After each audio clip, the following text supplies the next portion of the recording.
Olá pessoal, tudo bem?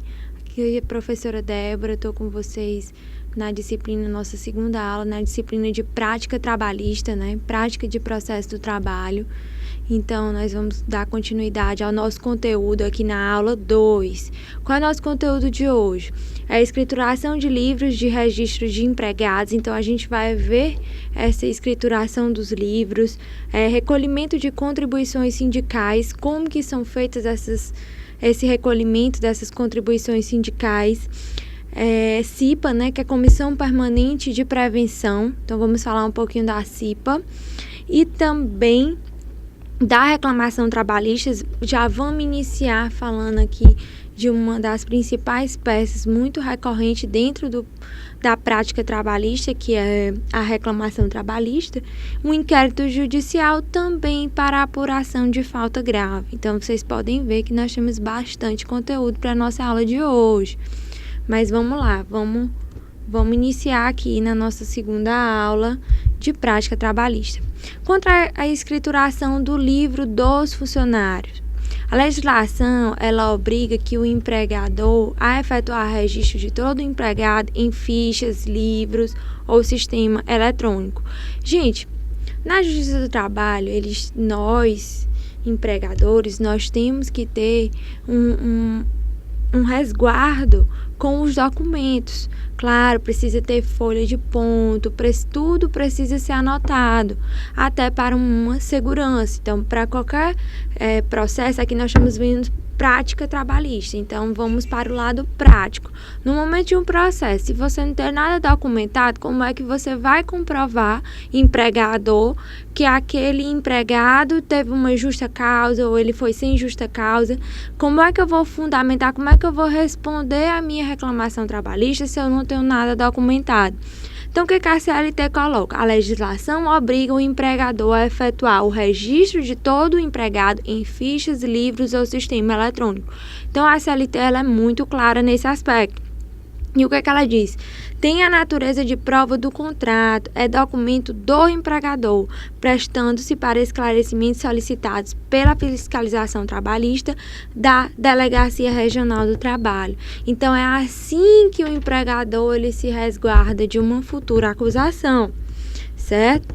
Quanto ao recolhimento das contribuições sindicais, você tem que lembrar que a Constituição ela coloca que ninguém é obrigado a se filiar a sindicato, certo? Não é obrigatória essa filiação.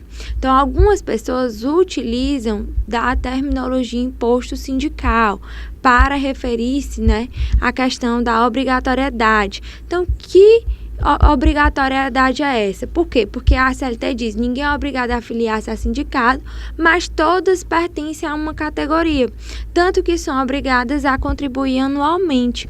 Em virtude disso, fazem jus a todos os direitos dispostos na convenção coletiva, inclusive o dissídio. O que acontece? Gente, você que é, por exemplo, advogado. Então, mesmo que para você exercer aquela atividade, você precisa contribuir anualmente com a OAB. Então, por isso que muitas vezes chama-se, né, essa contribuição de imposto, e eles colocam imposto sindical, justamente porque mesmo a pessoa não sendo obrigada a se filiar a sindicato, muitas vezes para ela exercer a atividade, para ela usufruir daqueles benefícios, ela precisa estar filiada, certo? Então, está lá no artigo 611 da CLT. A Convenção Coletiva de Trabalho é o acordo de caráter normativo pelo qual 2 ou mais sindicatos representativos de categorias econômicas e profissionais estipulam condições de trabalho aplicáveis no âmbito das respectivas representações às relações individuais de trabalho. Certo? Vamos lá para o valor da contribuição sindical, né, que corresponde a um dia de trabalho. Então, esse valor da contribuição sindical ele vai corresponder a um dia de trabalho, qualquer que seja a forma de remuneração. Aí ele coloca aqui, entende-se, né, como forma de trabalho equivalente a uma jornada normal de trabalho, que vocês sabem que são 8 horas diárias, né, a jornada normal de trabalho. Nós vamos ter algumas pessoas que têm essa jornada reduzida, como os bancários, o aprendiz, que são apenas 6 horas, né, a jornada normal de trabalho. O aprendiz são 6 horas, mas aquele que já completou o ensino fundamental, ele pode ter a sua carga horária chegar até 8 horas. Então, também, se o pagamento ao empregado for feito por unidade de tempo, ou seja, por hora, dia, semana, quinzena ou mês. Então, ele coloca que pode ser pela jornada, pela quantidade, ou se o pagamento for feito por hora, dia, mês, ou quinzena, né, ou semana também. Então, leva-se em consideração o valor dessa contribuição pelo valor de um dia do trabalho. Agora aqui nós temos um detalhe importante, o que a CLT ela ressalva. Ressaltamos que não haverá prazo prescricional para os depósitos não recolhidos, provenientes de contribuições já arrecadadas dos empregados pelos empregadores. Nesse caso, as importâncias devidas deverão ser cobradas a qualquer época. Então, isso é uma exceção que você precisa gravar sobre a contribuição sindical. Vamos lá para frente. Então, aqui ele dá continuidade na CLT falando dos profissionais liberais, que foi justamente quem eu acabei de citar para vocês. No caso, o advogado, ele é um profissional liberal que contribui anualmente para aquela respectiva classe, né? Então, de acordo com o artigo 47 do Estatuto da Ordem dos Advogados do Brasil, já que nosso curso é de serviços jurídicos, o pagamento da contribuição anual à OAB isenta os inscritos em seus quadros da incidência obrigatória da contribuição sindical. Então, uma coisa substitui a outra, já que eles já vão estar contribuindo lá para a classe, isso vai substituir aquela contribuição sindical. Para que não se efetue o desconto da contribuição aludida, os advogados devem apresentar às empresas recibos ou comprovantes do recolhimento fornecido pela OAB. Então, ele mostra o recolhimento pela OAB e aquilo já substitui, porque ele já está contribuindo para a classe dele, certo? Vamos falar agora um pouco da CIPA e práticas preventivas. Então, são práticas preventivas de acidentes de trabalho. Quem é a CIPA? É a Comissão Interna de Prevenção de Acidentes. Ela tem justamente como objetivo a prevenção de acidentes e doenças decorrentes do trabalho, de modo a tornar compatível e permanente o trabalho com a preservação da vida e a promoção da saúde do trabalhador.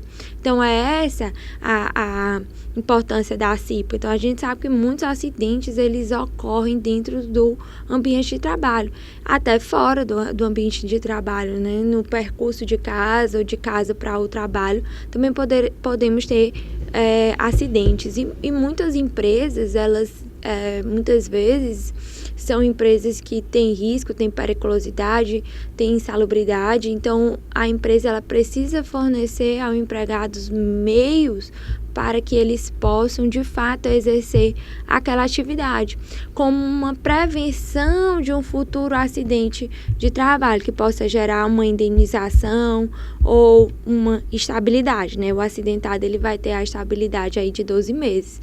Então, por isso, a função principal da CIPA é atuar na prevenção de acidentes da empresa. A CIPA, ela é composta de quem? Quem é que vai estar lá?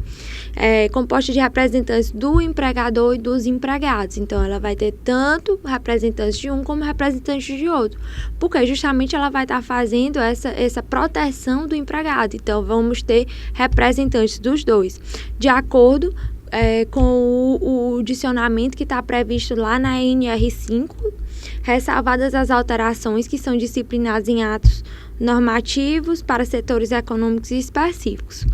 Então, bora lá. O que a CIPA ela vai buscar? Em primeiro lugar, a promoção e divulgação das normas de segurança e medicina do trabalho. Então, ela vai estar lá divulgando quais são essas normas para que as empresas elas tenham conhecimento e elas possam se certificar de que os trabalhadores estão cumprindo, estão de fato resguardados naquela atividade. Ela vai fomentar uma cultura prevencionista nos empregados. Então, o que ela vai dizer? Olha, vamos, empregado, você tem que tem que haver uma prevenção para aquele acidente. Então, você tem que estar prevenido. Então, ela vai botar essa cultura nos empregados de que tem que ter uma prevenção a esses acidentes, que eles não podem simplesmente deixar também a cargo da empresa. Investigação, a CIPA também vai fazer investigação de causas, circunstâncias e consequências de acidentes.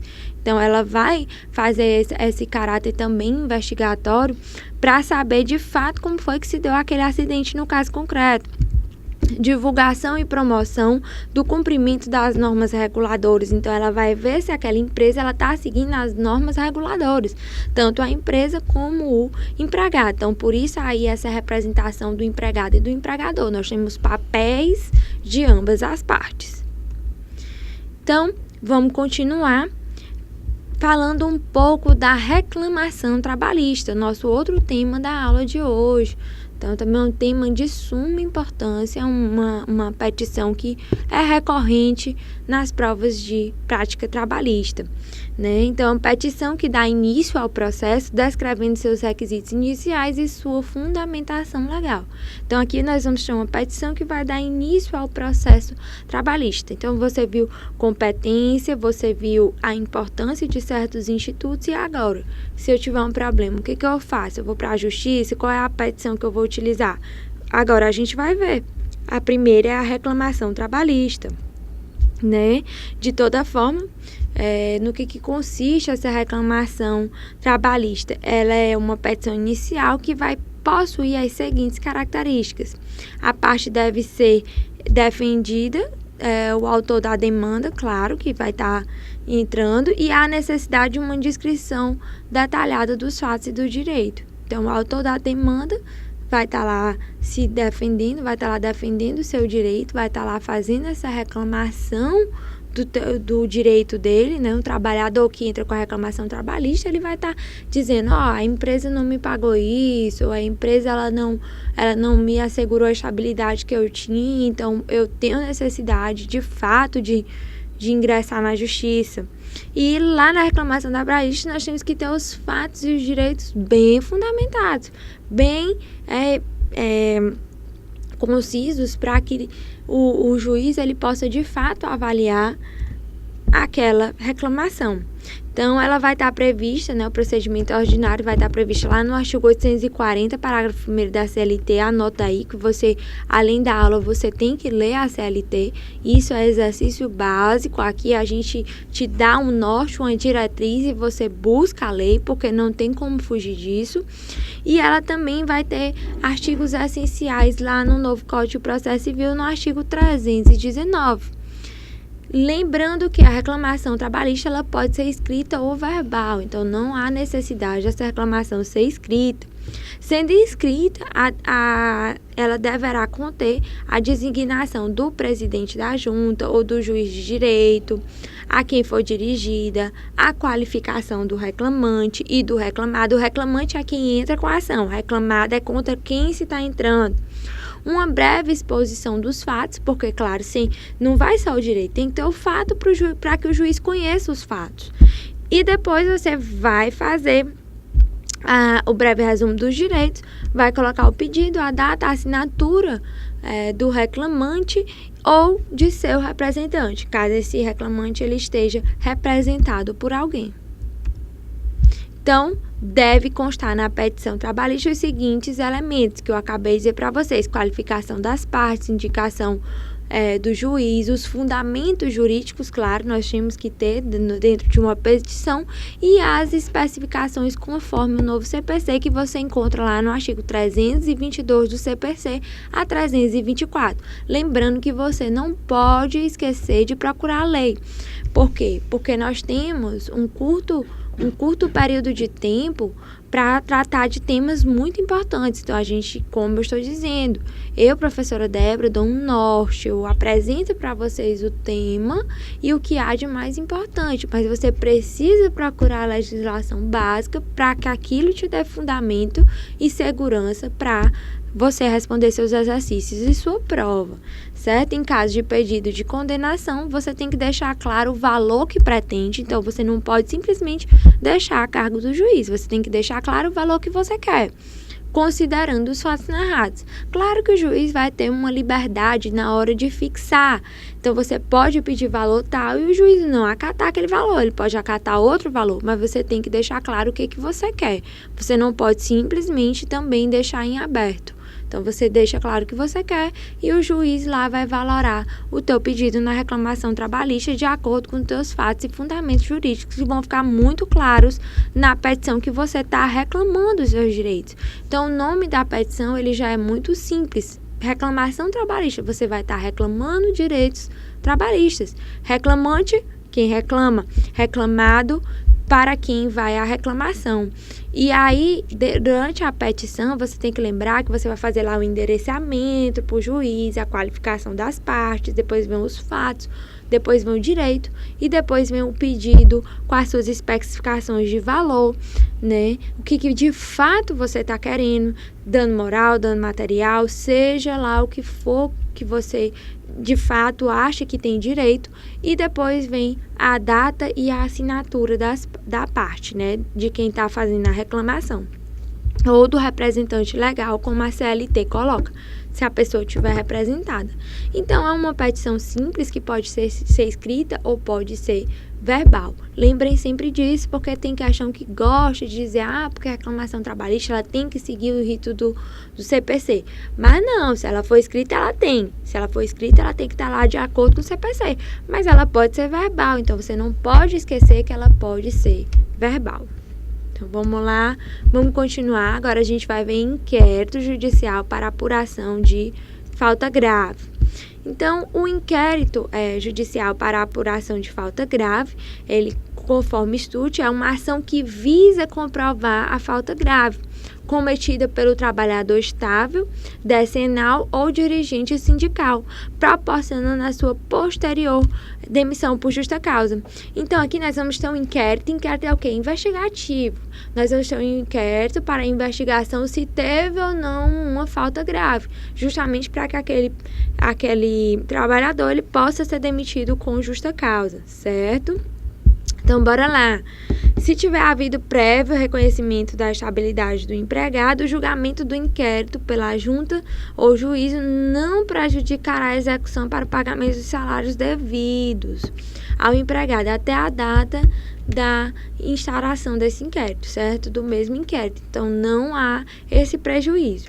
O empregado acusado de falta grave, ele poderá ser suspenso de suas funções justamente porque ele foi acusado de falta grave, então ele pode ser suspenso, mas a sua despedida ela só se tornará efetiva após o inquérito e se ficar verificado de fato que a procedência que teve, né, procedência na acusação. Então, se teve procedência, aí de fato aquela despedida ela vai poder se efetivar, certo? Então, constituem faltas graves, né, do contrato de trabalho pelo empregador o quê? Ato de improbidade, incontinência de conduta ou mau procedimento, negociação habitual ou por conta própria ou alheia sem permissão do empregador, condenação criminal do empregado, embriaguez habitual no serviço, violação de segredo da empresa, ato de indisciplina ou de insubordinação, abandono de emprego,